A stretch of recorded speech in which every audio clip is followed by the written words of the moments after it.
Assalamualaikum warahmatullahi wabarakatuh.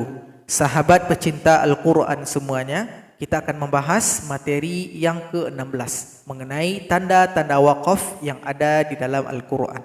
Sebelum kita masuk kepada pembahasan, bagi sahabat Al-Quran yang ingin melihat materi 1 sampai materi 30, bisa diklik pada link yang ada di atas video ini.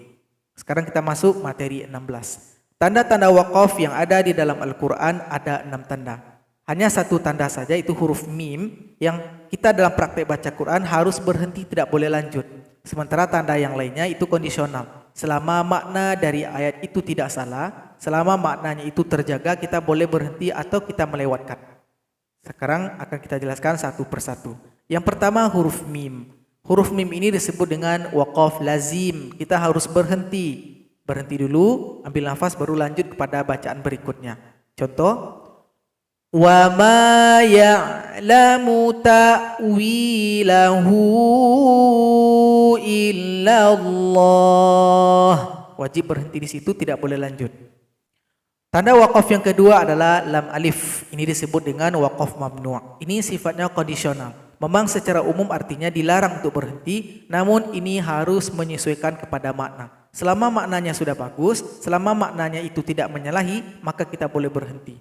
Kondisinya ada beberapa. Yang pertama, kalau seandainya wakaf lam alif berada pada akhir ayat, maka itu sudah dianggap sempurna. Kita boleh berhenti tanpa mengulang.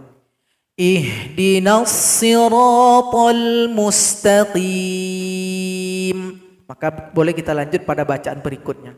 Kondisi yang kedua, kalau seandainya ada wakaf lam alif di tengah ayat dan makna ayatnya itu sudah benar, tidak ada yang salah, kalau kita berhenti di situ, maka kita boleh berhenti tanpa mengulang. Siratal ladzina an'amta 'alaihim.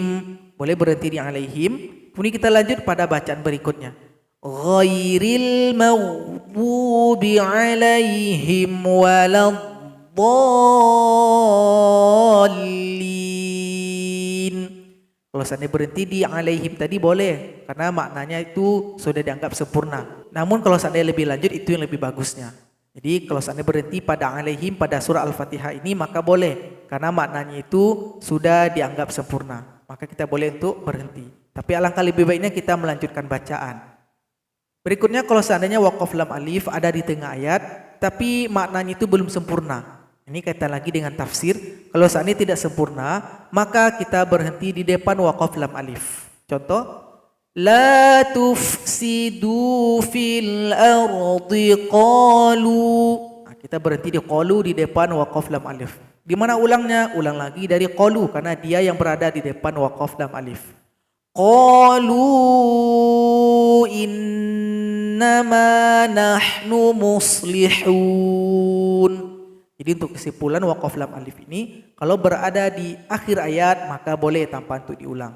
Kalau berada di tengah ayat ada dua kondisi. Kalau berada pada surat Al-Fatihah ayat yang ke-7, maka kita boleh berhenti tanpa untuk mengulang karena sudah dianggap maknanya sempurna. Tapi kalau seandainya kita berhenti pada ayat yang lain dan berada di tengah ayat, kalau kita tidak tahu apakah dia sempurna atau tidak, maka alangkah lebih baiknya kita berhenti di depan wakaf lam alif dan ulang pada kalimat yang berada di depan wakaf lam alif tersebut. Wakaf yang ketiga adalah qaf lam, al-waqfu aula. Lebih diutamakan, lebih direkomendasikan kita untuk berhenti. Tapi kalau ingin lanjut boleh, tapi lebih baiknya kita berhenti.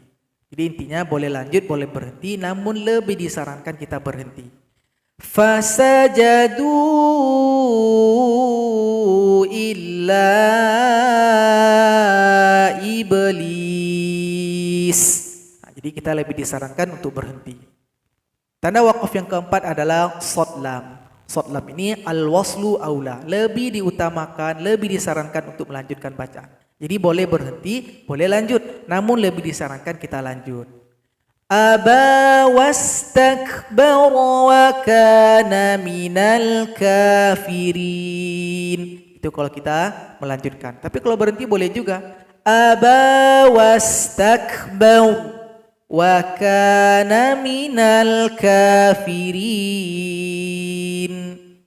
Tanda wakaf yang kelima adalah huruf jim, wakaf jaiz. Artinya kita boleh berhenti, boleh lanjut. Di sini tidak ada saran. Beda dengan wakaf yang ketiga dan yang keempat tadi, ada saran untuk berhenti, ada saran untuk lanjut. Tapi kalau jim ini terserah kita, mau lanjutkah atau mau berhenti. Qulna biqu minha jami'a. Kita pilih berhenti saja. Kemudian tanda wakaf yang keenam yang terakhir adalah titik tiga, wakaf mu'anaqah. Intinya pilih salah satu. Kalau seandainya kita tidak pilih, sebenarnya tidak apa-apa juga selama maknanya itu tidak salah. Selama maknanya itu masih sempurna. Tapi alangkah lebih baiknya kita pilih salah satu. Kadang ini cukup membantu juga ketika ayatnya panjang. Jadi kita pilih salah satu. Kalau pilih titik tiga yang pertama, maka lanjut saja pada titik tiga yang kedua. Begitu sebaliknya. Kalau berhenti pada yang kedua, maka yang pertama kita lanjut. Contoh, kita berhenti saja pada titik tiga yang kedua, karena jaraknya cukup dekat. Dzalikal kitabu la raiba fihi hudal lil muttaqin. Jadi sahabat Al-Quran, inilah 6 tanda wakaf yang ada di dalam Al-Quran. Intinya wakaf ini adalah selama maknanya masih benar, selama maknanya masih sempurna, kita diperbolehkan untuk berhenti. Jadi intinya kita harus bertalaki dengan guru kita, harus mendengarkan bacaan para imam agar kita betul ketika berhenti dan memulai bacaan. Moga bermanfaat. Assalamualaikum warahmatullahi wabarakatuh.